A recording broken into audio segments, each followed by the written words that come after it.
ರಷ್ಯನ್ನಲ್ಲಿ ಇಸ್ಬೋರ್ಗ್ಸ್ ಅಂತ ಬರ್ದವ್ರೆ. ಅದ್ರ ಕೆಳಗಡೆ ಅದ್ರ ಕೋಟೆ. ಇಸ್ಬೋರ್ಗ್ಸ್ ಏನು ಫೋರ್ಟೆಸ್ ಇದೆಯಲ್ಲ, ಕೋಟೆ ಇದೆಯಲ್ಲ, ಆ ಕೋಟೆನ ಪ್ರಿಂಟ್ ಮಾಡಿದ್ದಾರೆ. ಇದಕ್ಕೆ ನಾನು 150 ರೂಪಾಯಿಸ್ ಕೊಟ್ಟೆ. 150 ರೂಪಾಯಿಸ್ ಕೊಟ್ಟಿದ್ದೆ. ಸೊ ನೋಡೋಣ ಬನ್ನಿ, ಟೇಸ್ಟ್ ಮಾಡೋಣ ಯಾವ ಥರ ಇದೆ ಅಂತ. ಕಾಣಿಸುತ್ತೆ, ನೋಡ್ತಿರ್ಬೋದು.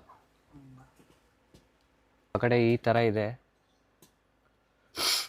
ಟೇಸ್ಟ್ ಯಾವ ಥರ ಇದೆ ನೋಡೋಣ ಬನ್ನಿ. ನಾರ್ಮಲ್ ಬ್ರೆಡ್ ಥರನೇ ಐತೆ, ಬಟ್ ಸ್ವಲ್ಪ ಸ್ವೀಟ್ನೆಸ್ ಜಾಸ್ತಿ ಐತೆ.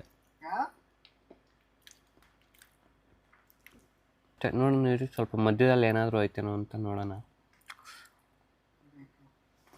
ಇಲ್ಲ, ಏನೂ ಇಲ್ಲ, ಅಷ್ಟೇ. You feel the taste? Bread, brown bread sweet ಇರ್ತೈತಾ? ಎಲ್ಲರೂ 10 ಸೆಕೆಂಡ್ ಮೌನಾಚರಣೆ ಮಾಡೋಣ. Why not? ಎಲ್ಲರಿಗೂ ಟೇಸ್ಟ್ ಮಾಡಿಸಿ ನನ್ನ 150 ರೂಪಾಯಿ ಆ್ಯಡ್ ಮಾಡೋದಕ್ಕಿಂತ ಇದನ್ನು ನಾನು ಒಬ್ಬನೇ ತಿಂದ್ಬಿಟ್ಟು ಮುಗಿಸ್ಬಿಡ್ತೀನಿ ಅಷ್ಟೇ.